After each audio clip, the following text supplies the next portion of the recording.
Boa noite. Boa noite. A CPI ouve o depoimento mais esperado do ex-ministro Eduardo Pazuello, desautorizado publicamente pelo presidente Jair Bolsonaro há 7 meses sobre a compra da Coronavac.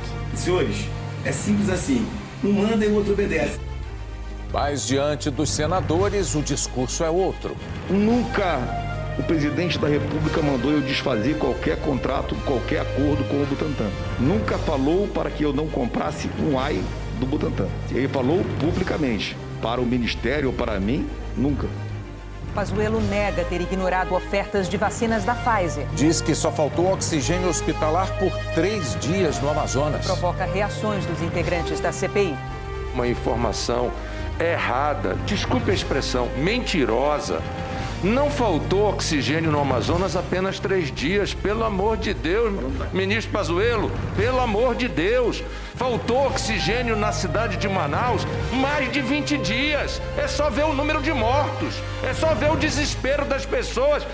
Mas tenha certeza, ministro, que faltar com a verdade aqui vai dar consequências muito grandes, porque nós não iremos parar enquanto a gente não achar a verdade. A Polícia Federal investiga a exportação ilegal de madeira e cumpre mandados contra o ministro do Meio Ambiente, Ricardo Salles, e o presidente do IBAMA, Eduardo Bin. Agora, no Jornal Nacional.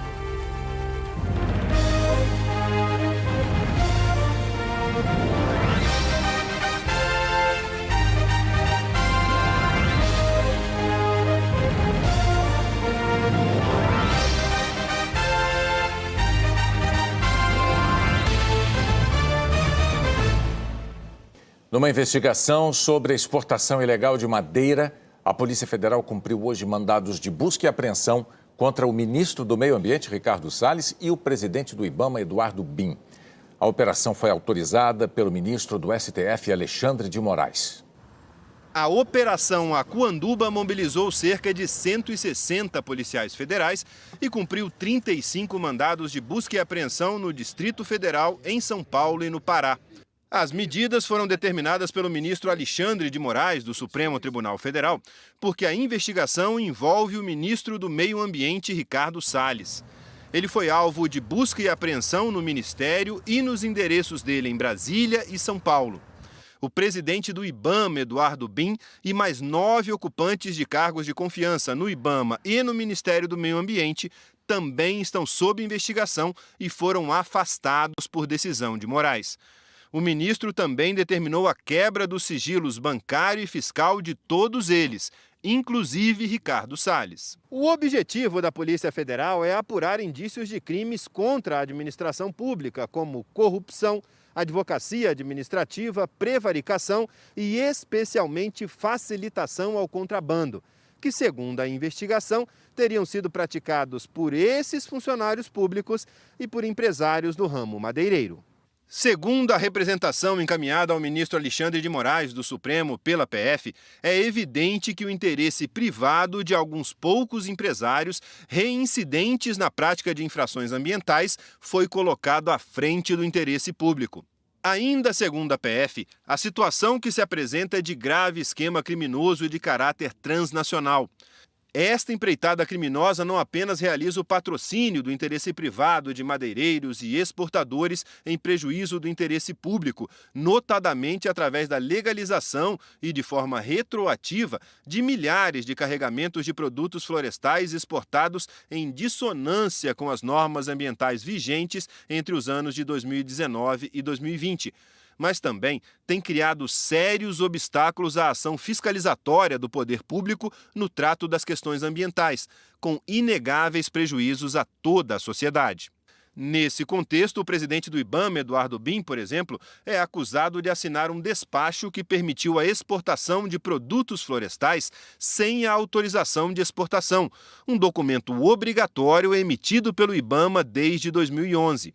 Esse despacho de Eduardo Bin, assinado em fevereiro de 2020, já foi suspenso por decisão de Alexandre de Moraes, que determinou que o ministro do Meio Ambiente retome imediatamente as regras anteriores que exigem autorização expressa do IBAMA para exportação de madeira, previstas em uma instrução normativa desde 2011. Na autorização dessa operação da Polícia Federal, o ministro Alexandre de Moraes citou um esquema grave de facilitação ao contrabando de produtos florestais. E lembrou a declaração do ministro Salles sobre passar boiada enquanto a imprensa se dedicasse a cobrir a pandemia. Na decisão de 63 páginas, o ministro Alexandre de Moraes cita logo no começo a reunião ministerial do dia 22 de abril do ano passado, quando Ricardo Salles usou a expressão passar a boiada e sugeriu aproveitar o momento em que o foco da imprensa estava na pandemia para mudar as regras de controle ambiental. Enquanto estamos nesse momento de tranquilidade no aspecto de cobertura de imprensa, porque só fala de Covid, e ir passando a boiada, e mudando todo o regramento, e simplificando normas. Agora tem um monte de coisa que é só parecer caneta, parecer caneta. Sem parecer também não tem caneta, porque dar canetada sem parecer é cana. Então, isso aí vale muito a pena. A gente tem um espaço enorme para fazer. De acordo com a investigação, quando disse isso na reunião com o presidente Bolsonaro, Salles já estava colocando em prática esse método. Segundo a autoridade policial, o referido modus operandi, parecer caneta, teria sido aplicado na questão das exportações ilícitas de produtos florestais, pois na ausência de um parecer do corpo técnico especializado, o que se viu na prática foi a elaboração de um parecer por servidores de confiança, em total descompasso com a legalidade. A decisão afirma ainda que, segundo noticiado pela autoridade policial, o pedido digitalizado apresentou carimbo de recebimento pela presidência do IBAMA e, embora no carimbo não constasse a data do recebimento, o referido pedido foi encaminhado pelo chefe de gabinete da presidência do IBAMA em 6 de fevereiro de 2020, às 13h53. Ao que tudo indica, no mesmo dia 6 de fevereiro de 2020, Ricardo Salles teria se encontrado no final da manhã com representantes das referidas empresas, Cone Floresta e IMEX, com o diretor da Trade Link Madeiras Limitada, com o presidente do IBAMA, Eduardo Fortunato Bin, com o diretor de Proteção Ambiental, Olivande Alves Borges de Azevedo, além de parlamentares, para uma reunião sobre exportação de madeiras nativas do estado do Pará, e que houve o atendimento integral e quase que imediato da demanda formulada pelas duas entidades, contrariamente, inclusive, ao parecer técnico elaborado por servidores do órgão, legalizando, inclusive com efeito retroativo, milhares de cargas expedidas ilegalmente entre os anos de 2019 e 2020. A agenda oficial do ministro, publicada na internet, confirma essa reunião no dia 6 de fevereiro do ano passado. Outro motivo apontado por Alexandre de Moraes para autorizar a operação é que há suspeitas de um esquema de facilitação de contrabando no Ministério do Meio Ambiente. O que se descortinou das investigações empreendidas pela Polícia Federal foi a existência, em tese, de grave esquema de facilitação ao contrabando de produtos florestais, dentre outros crimes, do qual fariam parte diversos agentes públicos e pessoas jurídicas. Depois, o ministro Alexandre de Moraes destaca o surgimento de movimentações financeiras suspeitas no escritório de advocacia do qual Ricardo Salles é sócio. A esse respeito, a representação ainda aponta a possível existência de indícios de participação do ministro do Meio Ambiente, Ricardo de Aquino Salles, em razão de comunicações ao COAF por operações suspeitas realizadas também nos últimos anos por intermédio do escritório de advocacia do qual o referido ministro de Estado é sócio. A operação de hoje não teve parecer da Procuradoria-Geral da República. A decisão de Alexandre de Moraes revela que uma primeira representação da PF foi arquivada em outubro do ano passado a pedido da PGR. O motivo não foi divulgado. Este ano, a PF pediu a Moraes para reabrir o caso diante de novas provas. E o ministro do STF autorizou. Mas desta vez não pediu à PGR para se manifestar antes de deflagrar a operação. Pediu apenas que a PGR fosse avisada da decisão depois da operação. Procurada, a PGR disse que o fato de não ter sido consultada pode violar o sistema constitucional acusatório. Ricardo Salles foi à PF hoje de manhã para tentar ter acesso à decisão, mas ainda não prestou depoimento. A PF quer primeiro terminar a análise das provas apreendidas hoje para depois ouvir o ministro. Salles negou que tenha atuado para liberar madeira ilegal. Não há substância em nenhuma das acusações, embora eu não conheça os autos, já sei qual é o assunto que se trata e me parece que esse é um assunto que vai ser esclarecido, ou que pode ser esclarecido com muita rapidez, porque efetivamente, tanto como eu já disse, o Ministério quanto o IBAMA agem de acordo com a lei e de acordo com as melhores regras. A operação de hoje nasceu de uma cooperação entre autoridades brasileiras e americanas. Em janeiro do ano passado, uma carga de madeira que saiu do Pará foi apreendida no porto de Savannah, na Geórgia, nos Estados Unidos. A carga não tinha autorização de exportação do IBAMA. As investigações apontam que os madeireiros brasileiros pediram ajuda ao IBAMA. O escritório do IBAMA no Pará chegou a enviar documentos e certidões que supostamente atestariam que a madeira era legal. Mas as autoridades americanas não liberaram a carga. Foi nesse momento, segundo as investigações, que os madeireiros pediram ajuda ao ministro do Meio Ambiente, Ricardo Salles. De acordo com a Polícia Federal, os madeireiros foram recebidos por Salles em Brasília e no mesmo dia o presidente do IBAMA, Eduardo Bin, assinou um despacho autorizando a exportação de produtos florestais sem a necessidade da autorização de exportação do IBAMA. Por isso, Eduardo Bin agora está sendo investigado por suspeita de facilitação de contrabando, assim como Salles e vários integrantes da cúpula do Ministério do Meio Ambiente. Procurado, o porta-voz da Embaixada dos Estados Unidos no Brasil disse que o país está ciente da situação atual e seguindo os casos, e temos plena confiança nas instituições democráticas do governo brasileiro. No cargo desde o início do governo, Salles é um dos ministros mais alinhados ao presidente Jair Bolsonaro. Mas a gestão dele é alvo de críticas de especialistas que apontam medidas tomadas por Salles para fragilizar a fiscalização e a proteção ambiental.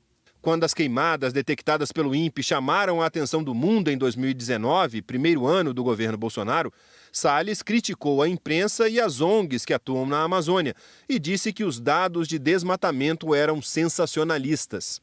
Na mesma época, Ricardo Salles quis mudar as regras de uso do dinheiro do Fundo Amazônia, criado com doações de países como a Noruega e que tem mais de $1 bilhão para financiar ações de combate à destruição da floresta. Os países não aceitaram as mudanças e o fundo está paralisado nesse impasse até hoje, sem financiar nenhum novo projeto desde 2019.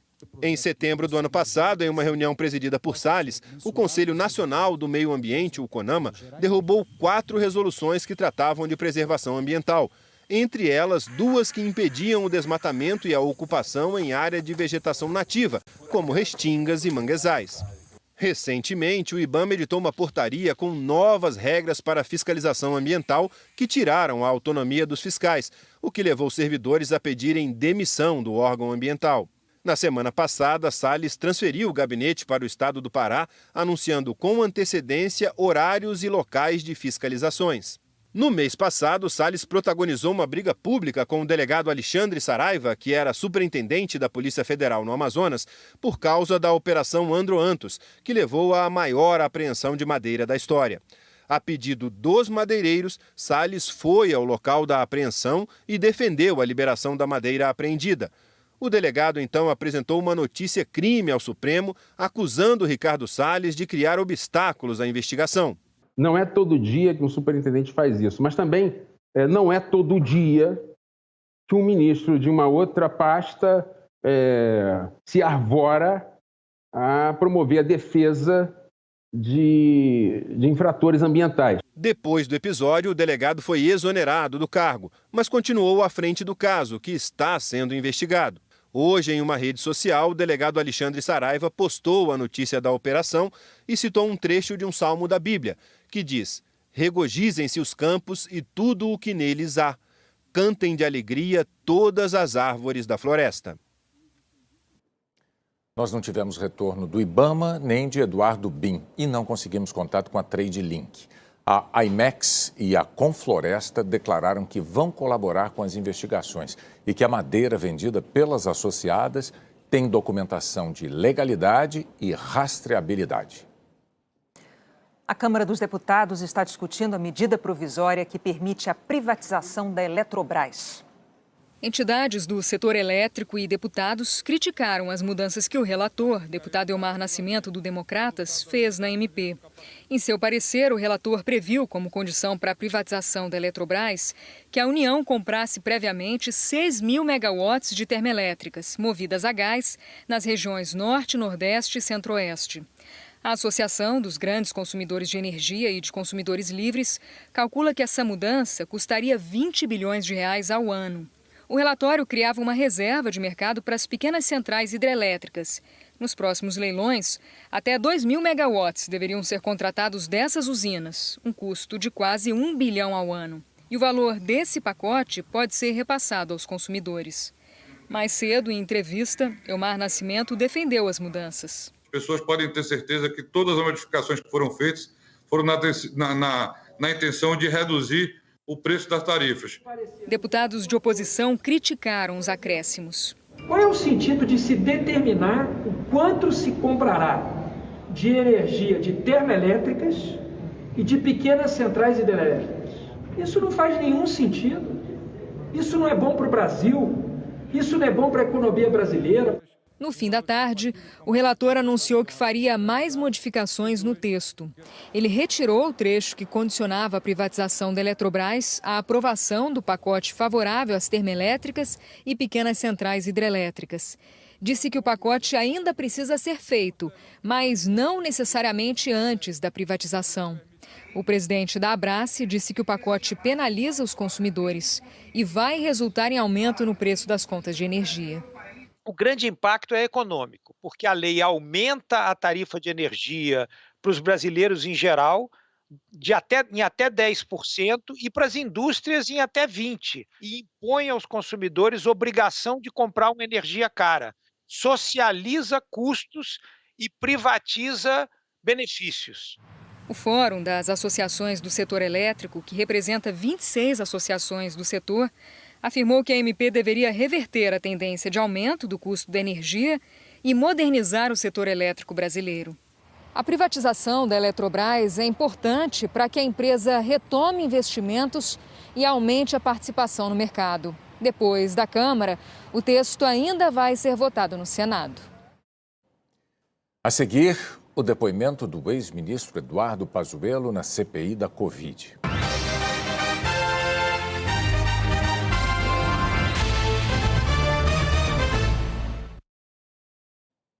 A CPI da Covid ouviu hoje o depoimento do ex-ministro da Saúde, Eduardo Pazuello. A sessão foi tensa, teve discussões.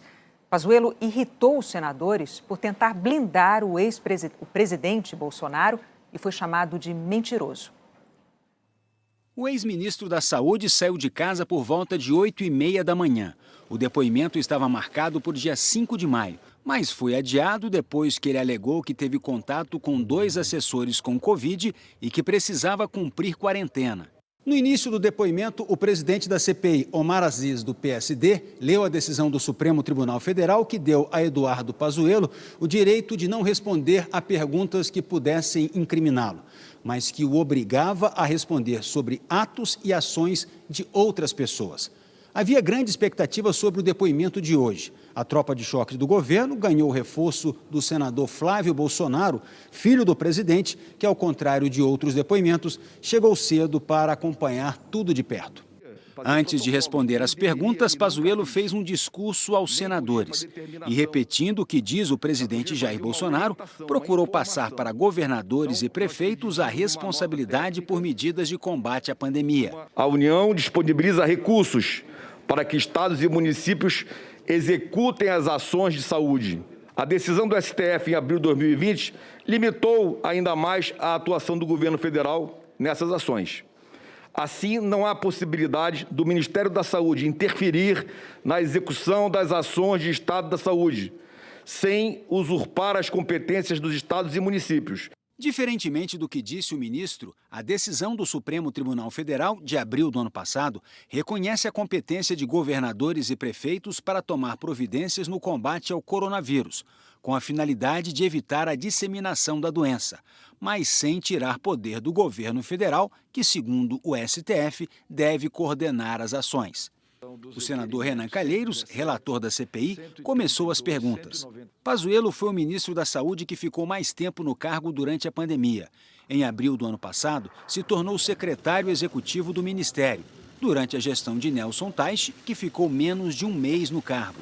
Quando Teich saiu, Pazuello assumiu a pasta interinamente e acabou efetivado ministro da Saúde 4 meses depois. Desde que entrou no ministério, Pazuello é criticado pela falta de experiência e conhecimento técnico na área da saúde. Renan quis saber sobre as qualificações dele para o cargo. Pazuello afirmou que sua experiência na carreira militar também incluía cuidar de estruturas de saúde. Só no comando da base logística do Exército, eu tinha, além das estruturas de saúde normais de um quartel, eu tinha um hospital de campanha nível 3 da ONU. Sobre gestão e liderança, eu acredito que seria perguntar se a chuva molha, se um oficial general tem competência de gestão e liderança. Se nós não tivermos, tem que começar do zero a nossa instituição. Renan questionou se a nomeação de Pazuello ocorreu para implementar o tratamento precoce com cloroquina. Os ex-ministros Henrique Mandetta e Nelson Teich deixaram o cargo após discordarem de Bolsonaro sobre o uso do medicamento. Pazuello negou que tenha recebido esse pedido. Em hipótese alguma, o presidente nunca me deu ordens diretas para nada. Pazuello afirmou que mesmo em meio a uma pandemia que provocou milhares de mortes, não conseguia falar com o presidente Bolsonaro com a frequência que considerava necessária. Eu acredito que a relação com o presidente precisaria ainda poderia ser maior ainda. Mas os cargos são complicados, as agendas são complicadas e eu via uma vez por semana, a cada 2 semanas, era o que a gente conseguia conversar. Eu realmente, se pudesse voltar atrás, eu teria ido mais vezes atrás do presidente para conversar com ele. Renan repetiu a pergunta sobre as orientações dadas pelo presidente. Pazuello foi evasivo. O senhor não lembra especificamente que orientações e solicitações relacionadas à Covid foram passadas pelo presidente da República? Senador, as orientações foram fazer a coisa acontecer o mais rápido possível, era não aceitar uma colocação que ele sempre colocava. Ele dizia: olha, se falarem qualquer coisa para você dizendo que era o meu nome, não fui eu. Só aceite qualquer coisa que eu te fale. O relator e o presidente da CPI insistiram em ter respostas objetivas. Pazuello reagiu com críticas às perguntas e ouviu que não é papel dele definir o que vai ser perguntado. Vamos ser mais objetivo. Eu guardo essa resposta para depois. Vamos ser mais objetivo. Perfeito. Tem muitas perguntas que o senador Renan está fazendo, é sim ou não. Eu gostaria de colocar aqui uma ideia aos senhores. Eu acredito que nós temos aí uma população brasileira toda nos olhando e respostas simplórias, sem contextualização, sem a compreensão do que nós estamos falando, não vai atender as pessoas que estão nos esperando. Eu vim aqui, eu vou responder todas as perguntas, todas, sem exceção. E coloco de uma outra forma. Os senhores podem ter certeza, eu não vou ficar repetindo uma palavra. Eu vim com bastante conteúdo e eu pretendo deixar claro à população brasileira e a todos os senhores todos os fatos e todas as verdades que aconteceram sobre a minha gestão, sobre a nossa gestão. Então, me desculpe, perguntas com respostas simplórias, eu gostaria até que não fossem feitas. Me perguntem coisas com profundidade, perguntem coisas com bastante profundidade. Vossa Excelência não vai dizer para a gente o que nós vamos perguntar ou não. Outra crítica à gestão de Pazuello é sobre a falta de orientação para o uso preventivo de máscara e o distanciamento social. Renan Calheiros questionou a posição de Pazuello sobre o tema e também sobre outras recomendações da Organização Mundial da Saúde. A OMS e a OPAS não impõem nada para nós. Nossa decisão é plena. O Brasil é soberano para tomar suas decisões em qualquer área, inclusive saúde. Nós não somos obrigados a seguir nenhum tipo de orientação de OMS ou de ONU, de lugar nenhum. Nós somos soberanos.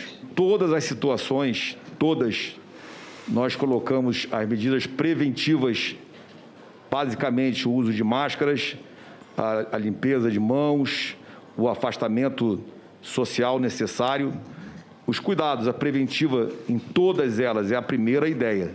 No fim de abril, Pazuello entrou em um shopping em Manaus sem máscara.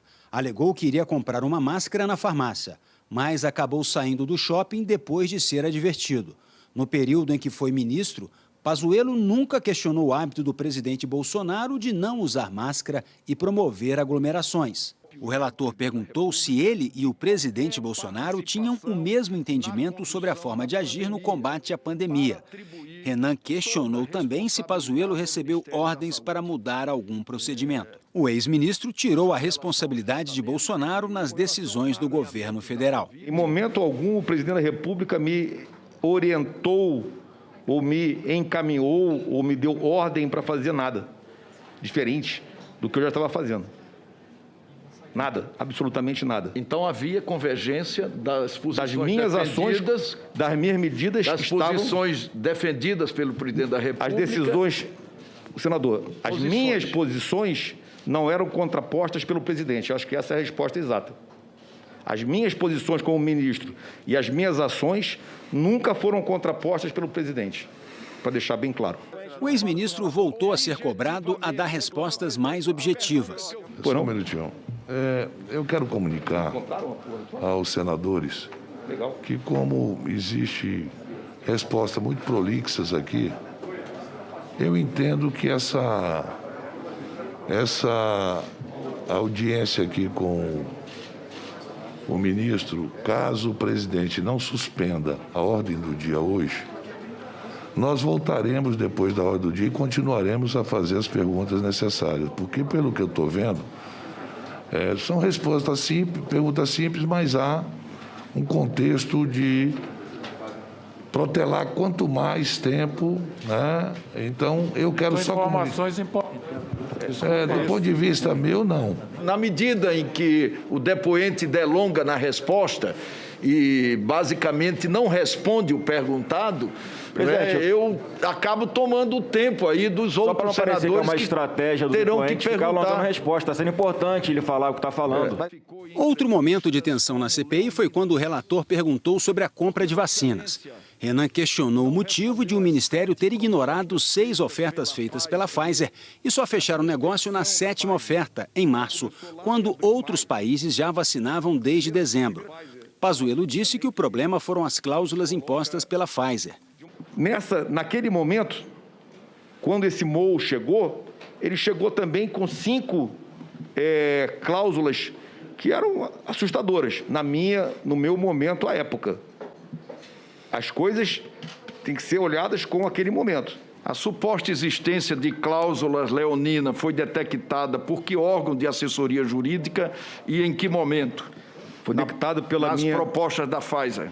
Pela nossa Conjur, que é a nossa divisão e a nossa Dinteg, que são advogados da AGU, desde o início.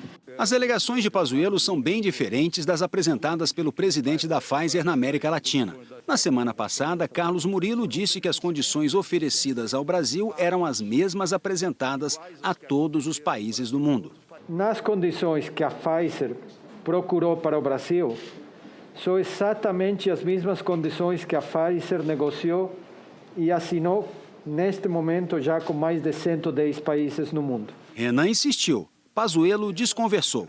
A resposta à Pfizer é uma negociação, que ela começa no momento da proposta e termina com a assinatura do MOU. Eu estou falando de dezenas de reuniões e discussões. Eu não estou falando de uma resposta. A resposta sempre foi, sim, queremos comprar. Está escrito em todo o final. É nosso interesse comprar da Pfizer, mas não posso comprar se você não flexibilizar tal medida, não posso comprar se você não auxiliar na logística de entrega. Isso é uma negociação. Então a Pfizer está mentindo. Vossa Excelência respondeu. Eu só Vossa Excelência respondeu, é isso? Eu só respondo por mim, senador. Por que Vossa Excelência não tomou o comando e o protagonismo dessa negociação com a Pfizer? Pela simples razão que eu sou o dirigente máximo, sou o decisor, eu não posso negociar com a empresa. Quem negocia com a empresa é o nível administrativo, não o ministro. Se o ministro jamais deve receber uma empresa, o senhor deveria saber disso. Eu estou dizendo ao senhor, o senhor não comandou. Não comandou. Por favor, não comandou. Fernando. Por favor. Eu retiro. O relator perguntou então sobre as negociações para a compra da Coronavac e sobre a insistência do presidente em negar a vacina produzida pelo Instituto Butantan. Pazuello minimizou a influência de Bolsonaro na compra da vacina. O relator da CPI lembrou que Bolsonaro fez uma transmissão na internet ao lado de Pazuello, que deixou claro que estava seguindo ordens do presidente em relação à compra da vacina. Senhores, é simples assim. Um manda e o outro obedece. Pazuello disse que a declaração era apenas um jargão para discussões de internet. Na verdade, aquilo é só um jargão militar, é apenas uma posição de internet. E mais nada, sentado num quarto, colocando que ele manda e o outro obedece. Quem manda é ele, eu obedeço. Aquilo é um jargão simplório colocado para discussões de internet. Eu queria colocar uma coisa para os senhores. Acreditem, nunca o presidente da República mandou eu desfazer qualquer contrato, qualquer acordo com o Butantan. Em nenhuma vez. Nunca falou para que eu não comprasse um AI do Butantan. Mas ele falou publicamente? Ele falou publicamente. Para o Ministério ou para mim, nunca. Até porque eu não tinha comprado nada. Até porque eu não podia comprar nada. Não, então, Vossa Excelência pode não agradar, mas é verdade. Vossa Excelência realmente acatou ou não acatou a ordem presidencial? Ele não me deu ordem para não comprar nada. Uma postagem na internet não é uma ordem. Mas o presidente Jair Bolsonaro falou contra a compra da Coronavac algumas vezes. Um dia depois de Pazuello anunciar a intenção de comprar 46 milhões de doses da Coronavac, Bolsonaro afirmou em uma rede social que o contrato não seria efetivado em resposta à mensagem de um seguidor. Bom dia, presidente. Exonera Pazuello urgente. Ele está sendo cabo eleitoral do Dória. Ministro traíra. Bolsonaro respondeu: tudo será esclarecido ainda hoje. Não compraremos a vacina da China. No mesmo dia, durante um compromisso público, o presidente também negou que iria comprar a vacina. Já mandei cancelar, por exemplo, sou eu, não abro mão da minha autoridade, até porque estaria comprando uma vacina que ninguém está interessado por ela, a não ser nós. Não sei se o que está envolvido nisso tudo é o preço vultoso que vai se pagar para essa vacina, para a China. Um dos momentos mais tensos do depoimento foi quando os senadores confrontaram as declarações de Pazuello sobre a atuação do Ministério da Saúde diante da falta de oxigênio em Manaus. Quando e em que momento Vossa Excelência foi informado do risco de desabastecimento de oxigênio em Manaus? Eu tomei conhecimento de riscos em Manaus no dia 10 à noite, numa reunião com o governador e o secretário de Saúde, quando eles me passaram as suas preocupações que estavam com um problema logístico sério com a empresa White Martins. A data que o secretário de Saúde disse que falou ao telefone com Vossa Excelência foi dia 7 de janeiro. Perfeito. Só quero alertá-lo. No dia 4 de janeiro, a Força Nacional do SUS, convocada por Pazuello para atuar em Manaus, relatou: o Ministério da Saúde já havia identificado uma situação de colapso em Manaus com falta de luvas, máscara de oxigênio e medicamentos.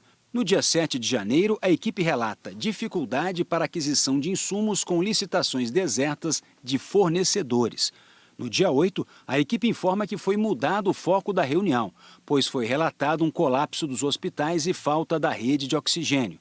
Ou seja, o Ministério já tinha informações oficiais sobre o caos antes do dia 10. Eduardo Braga, do MDB do Amazonas, se irritou quando Pazuello disse que o pior da crise de abastecimento de oxigênio em Manaus durou apenas 3 dias. Presidente, é preciso dizer ao povo brasileiro, sob pena de nós estarmos aqui sendo conivente com uma informação errada, desculpe a expressão, mentirosa. Não faltou oxigênio no Amazonas apenas 3 dias, pelo amor de Deus, ministro Pazuello, pelo amor de Deus. Faltou oxigênio na cidade de Manaus mais de 20 dias. É só ver o número de mortos, é só ver o desespero das pessoas. O relator perguntou por que Pazuello deixou de ser ministro. A que Vossa Excelência atribui sua demissão do cargo de ministro da Saúde? Missão cumprida. O relator quis saber ainda qual a responsabilidade de Pazuello sobre a plataforma que ficou disponível no site do Ministério da Saúde e orientava sobre o uso de cloroquina e ivermectina no tratamento contra a Covid. Pazuello falou que o serviço foi criado pela secretária de Saúde do Ministério, Mayra Pinheiro. Ela me trouxe a sugestão para fazer isso, sim, foi ela. E qual a finalidade do projeto? Fazer o diagnóstico, auxiliar no diagnóstico. No dia 11 de janeiro, Pazuello e Mayra participaram de um evento em Manaus em que o Ministério lançou o aplicativo. 3 dias depois, no dia 14 de janeiro, o Ministério da Saúde divulgava o aplicativo em redes sociais, destacando que mais de 300 profissionais já estavam cadastrados. E não houve menção a ser um protótipo. O senador Aziz acusou o Ministério de ter feito Manaus de cobaia. Renan, ela, dia 4 de janeiro, em Manaus, ela numa coletiva ao lado do governador, ela fala no tratamento precoce, inclusive ela fala nas coisas. Não é bem assim, eles usaram Manaus para fazer de cobaia. Na volta da sessão, Pazuello continuou a tática de blindar o presidente Bolsonaro e apresentar versões conflitantes para os fatos. O senador Humberto Costa, do PT, criticou a postura de Eduardo Pazuello na CPI. Eu até ouvindo Vossa Senhoria falar, eu pensei que acordei na Nova Zelândia, onde do início da pandemia para cá, morreram 26 pessoas. Não é a realidade. Durante 1 ano e 10 meses que Vossa Senhoria foi ministro, morreram 276 mil pessoas de Covid. Depois que o senhor saiu, já morreu um outro tanto. O Brasil continua sem vacina.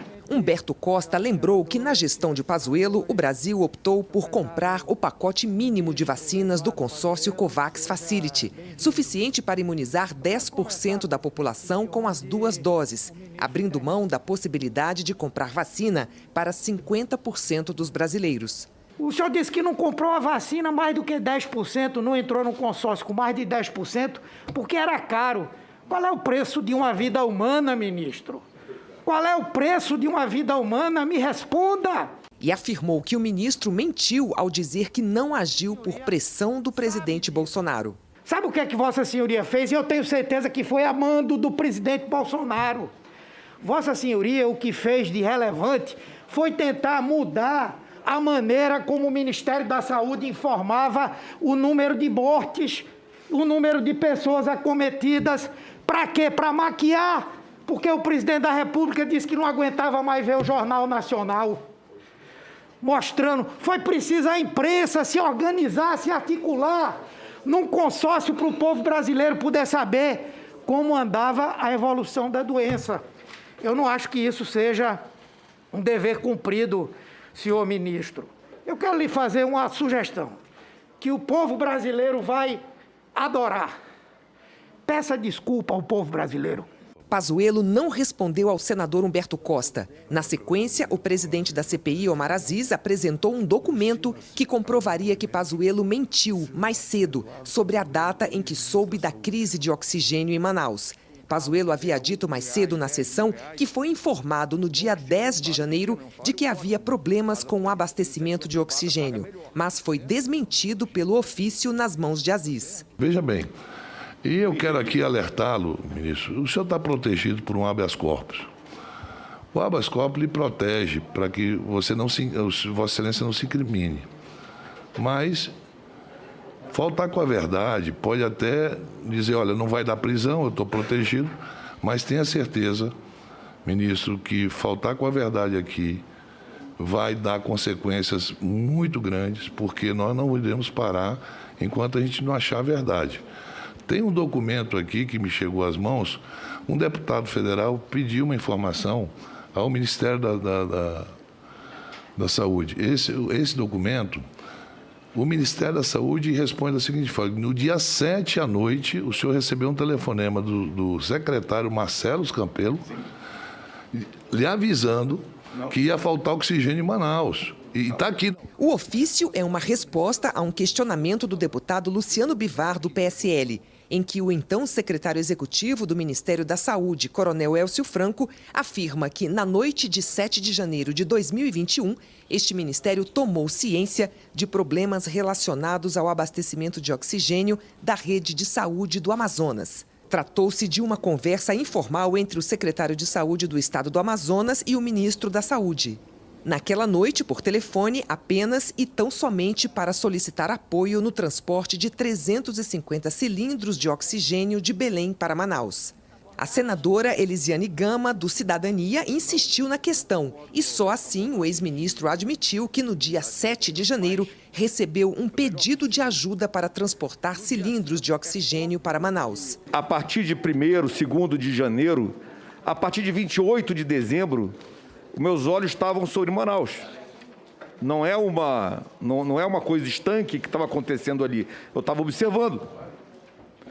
E no dia 7 de janeiro, à noite, o secretário de Saúde ligou para o meu telefone pessoal e perguntou se eu tinha condição de ajudá-lo no transporte de cilindros de oxigênio de Belém para Manaus, que é para o interior do Amazonas. Oxigênio gás, não líquido. O de Manaus é líquido. E eu disse, não há problema algum. Logo depois, Elisiane Gama criticou a postura do ex-ministro ao longo de todo o depoimento. A sensação que eu tenho é que parece que o senhor está meio que brincando com a cara da gente na CPI. O senhor já mentiu demais nessa comissão. A senadora então voltou a perguntar sobre o colapso em Manaus e começou a falar sobre o uso de um avião oferecido pelos Estados Unidos para enviar oxigênio a Manaus. Mas, neste momento, um dos assessores que acompanhavam Eduardo Pazuello interrompeu o depoimento e se dirigiu ao presidente da CPI para invocar o habeas corpus do Supremo Tribunal Federal, que deu a Pazuello o direito de ficar em silêncio diante de perguntas que pudessem incriminá-lo. Omar Aziz repreendeu a atitude do assessor. Não. Você pode assessorar o ministro, mas falar aqui, não, Vossa Excelência não. Ótimo, pode falar. É melhor ele ficar em silêncio do que se comprometer cada vez mais. O depoimento de Pazuello teve de ser suspenso no meio da tarde porque os senadores foram chamados para a sessão no plenário e, pelo regimento, a CPI não pode funcionar. Pazuello ficou então aguardando a volta dos trabalhos dentro da sala da CPI. Segundo os senadores, ele se sentiu mal e precisou se deitar. A continuação do depoimento de Pazuello foi então transferida para amanhã. O presidente da CPI disse que tomou a decisão devido ao número grande de senadores inscritos para perguntas. Ao deixar o Senado, o ex-ministro da Saúde negou que tivesse passado mal. O senador Otto Alencar, do PSD, que é médico, disse à repórter Ana Flor que atendeu o ex-ministro na hora. Perdeu o sangue do cérebro, estava muito pálido, acontece muito isso. Peguei e coloquei ele no sofá, deitado, com as pernas para cima, para o sangue voltar para o cérebro. Isso acontece muito com as pessoas, ficam muito tempo em pé, às vezes se emociona demais. O vice-presidente da CPI, o senador Randolph Rodrigues, pediu a quebra dos sigilos telemático, telefônico, bancário e fiscal de Pazuello, com base na reportagem de ontem do Jornal Nacional sobre irregularidades em contratos da saúde no Rio. Pediu também acesso às comunicações do ex-ministro com o chefe do Ministério no Rio, Jorge de Vério. O Ministério afirmou hoje que vai apurar as denúncias do JN. Em plena pandemia, de Vério afirmou que não tinha dinheiro para reativar leitos em hospitais federais, depois de aprovar contratos suspeitos para reformas em prédios administrativos. Hoje, 699 leitos estão impedidos em 9 hospitais da Rede Federal do Rio que recebem verbas do Ministério da Saúde. Significa que 30% dos leitos dessas unidades não podem receber doentes. A maioria não tem médicos e enfermeiros. Também faltam camas e manutenção predial. No mês passado, o superintendente do Ministério da Saúde no Rio, o coronel da reserva Jorge de Vério, participou de uma audiência pública da Assembleia Legislativa e da Câmara de Vereadores sobre o sistema de saúde e afirmou que leitos estavam fechados por falta de pessoal e de dinheiro. Dentro do que o Ministério da Saúde é capaz de fazer nesse momento, em termos de orçamento, é solicitar ao Ministério da Economia autorização para aumentar o orçamento dos hospitais, e aumentar o orçamento para a contratação de pessoal. Divério foi nomeado superintendente no Rio pelo ex-ministro Eduardo Pazuello. Ontem, o Jornal Nacional mostrou que, num período de apenas 2 dias, ele autorizou 2 contratações sem licitação que somavam quase 30 milhões de reais. Só para melhorias desses galpões, que guardam arquivos, foram destinados quase 9 milhões. A empresa LED escolhida para a obra foi criada depois que a antiga empresa de 2 sócios se envolveu num escândalo em contratos com as Forças Armadas. Divério autorizou também a reforma completa da sede do Ministério da Saúde no Rio, novamente sem licitação por quase 20 milhões de reais. A empresa ganhadora, a SP, já havia prestado serviço ao governo federal, mas somente a um órgão, também comandado por Divério. E, novamente, não houve licitação. Os 2 contratos foram assinados e os vencedores publicados no Diário Oficial da União. Mas foi um outro órgão, a Advocacia Geral da União, que descobriu as irregularidades e os contratos acabaram anulados. Segundo a AGU, no caso da reforma dos galpões, o Ministério da Saúde decidiu que não havia necessidade de apurar responsabilidades. Mas a Advocacia Geral da União discordou.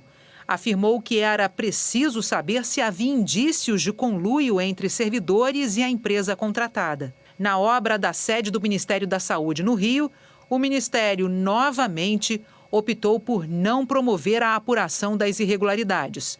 A AGU explicou que o fato de não ter sido gasto dinheiro público não exime o servidor de responsabilidades administrativas ou mesmo penais, e que os indícios de sobrepreço não podem ser simplesmente ignorados.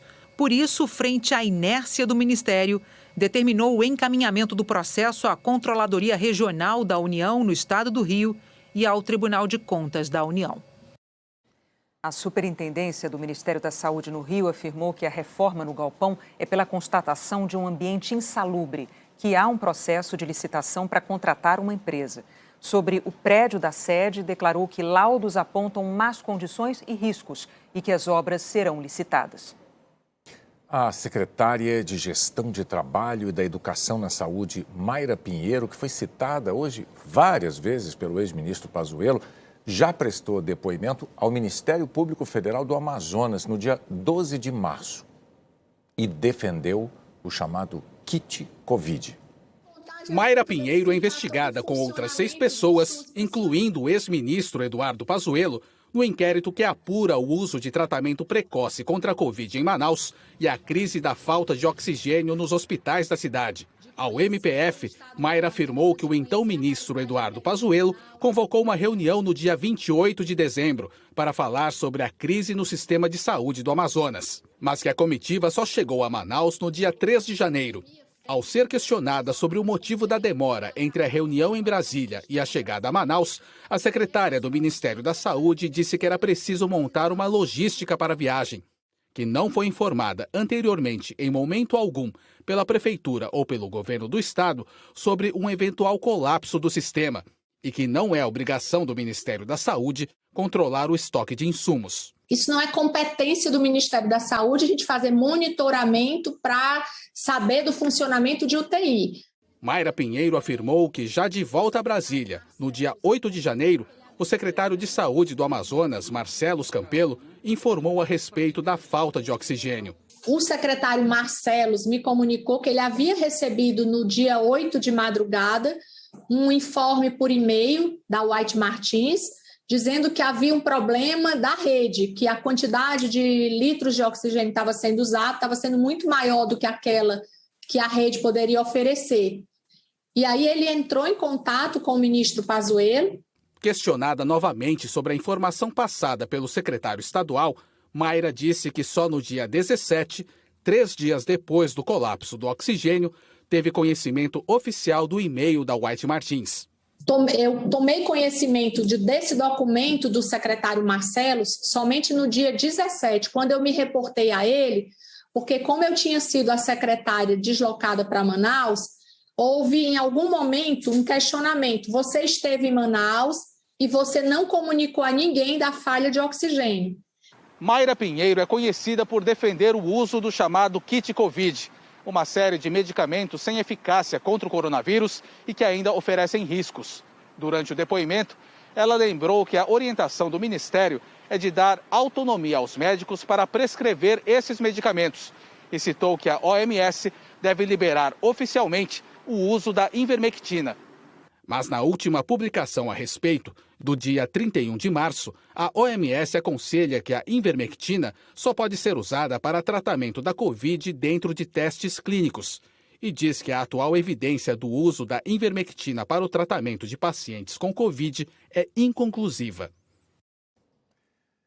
A Secretaria Municipal de Saúde de Manaus afirmou que tinha 22 pontos da atenção básica para casos de Covid e que as outras unidades estavam prontas para o atendimento de todos os usuários. A Secretaria Estadual de Saúde do Amazonas afirmou que foi informada pela White Martins no dia 7 de janeiro sobre a necessidade de apoio para o transporte de oxigênio e que no mesmo dia pediu apoio logístico ao então ministro Pazuello.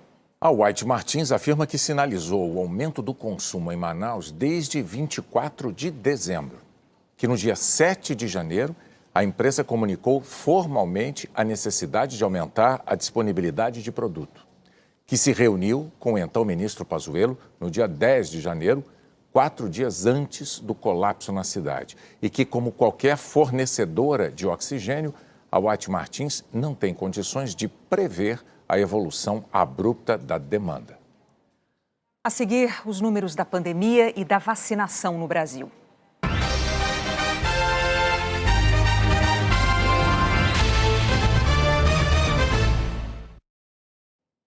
Um bebê nasceu com anticorpos contra a Covid no sul de Santa Catarina, no município de Tubarão.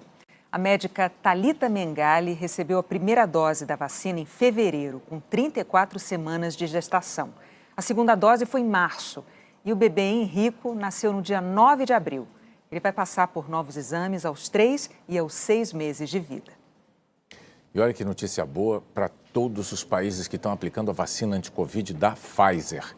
A Agência Reguladora de Medicamentos dos Estados Unidos autorizou o armazenamento das doses em geladeiras comuns por até um mês. Essa medida facilita muito a distribuição da vacina da Pfizer, porque antes o prazo máximo era só de 5 dias. Os dados reunidos pelo consórcio de veículos da imprensa mostram que o Brasil passou dos 440 mil mortos pela Covid. Oi, Alan, boa noite. Oi, Renata, boa noite. Bonner, boa noite para você, boa noite a todos. O país registrou 2.485 mortes por Covid nas últimas 24 horas e assim passou de 440 mil vítimas da doença. São 441.864. De ontem para hoje foram confirmados 79.706 novos casos, totalizando 15.815.191 diagnósticos. A média de casos segue em estabilidade, mas com aumento de novo, dentro da margem de 15% para mais ou para menos. 9% de alta hoje, são em média 64.786 novos casos por dia no Brasil. Depois de 8 dias de queda, a média de mortes voltou à tendência de estabilidade, dentro da margem. Em 2 semanas tivemos redução de 14%, são em média 1.944 mortes por dia no país. No mapa agora a situação nos estados, com alta apenas 2 em vermelho, Piauí e o Amazonas. Em estabilidade, em amarelo, estão 11 estados. E em azul, com queda na média de mortes, 13 estados e o Distrito Federal. O DF, o Acre e o Tocantins tiveram as maiores reduções hoje. Agora os números da vacinação. Nas últimas 24 horas, 467.406 pessoas receberam a primeira dose da vacina e 197.775 a segunda dose. O total de vacinas aplicadas de ontem para hoje no país foi de 665.181. E passou de 40 milhões o total de vacinados com a primeira dose. São exatamente 4.365.246. 40.365.246, ou 19,06% da população. Já a segunda dose foi aplicada em 19.909.403 pessoas, ou 9,4% da população. No mapa agora, o retrato pelo país. 23 estados e o Distrito Federal atualizaram dados hoje. Em azul escuro, os que mais aplicaram a primeira dose em relação à população. E os 5 primeiros são os mesmos de ontem. Rio Grande do Sul em primeiro, depois vem Mato Grosso do Sul, São Paulo, Espírito Santo e em quinto, a Bahia. Outras informações sobre a pandemia e a vacinação no seu estado estão em g1.com.br www.saúde.gov.br/coronavírus. Renata Bonner. Obrigada, Alain. O Jornal Nacional termina aqui.